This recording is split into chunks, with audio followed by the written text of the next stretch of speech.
السلام علیکم جی. جارا پہلوان کا نام تو سب نے سنا ہے.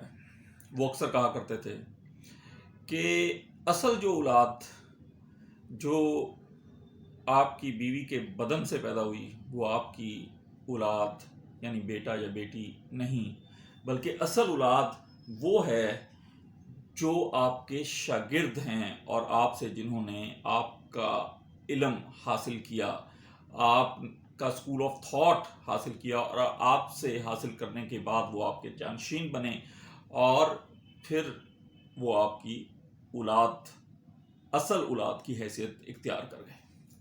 باقی تو دنیا داری ہے، بیٹا بھی ہے بیٹی ہے، اس نے بیٹا بیٹی کہلانا ہی ہے. لیکن جارا صاحب کی یہ بات آپ سوچیے گا ضرور. اور جارا صاحب آگے فرمایا کرتے تھے کہ کچھ استاد بے اولادی مر جاندے نے، یعنی کہ جو استاد اپنی زندگی میں اپنا علم آگے منتقل کرنے میں ناکام ہوا اور 2 4 5 لوگ اپنے اسکول آف تھاٹ کے نہ پیدا کر سکا، تو وہ ایسے ہی ہے جیسے 5 مرد یا عورت. اللہ تعالی ہم سب کو 5 ہونے سے بچائے. اللہ حافظ.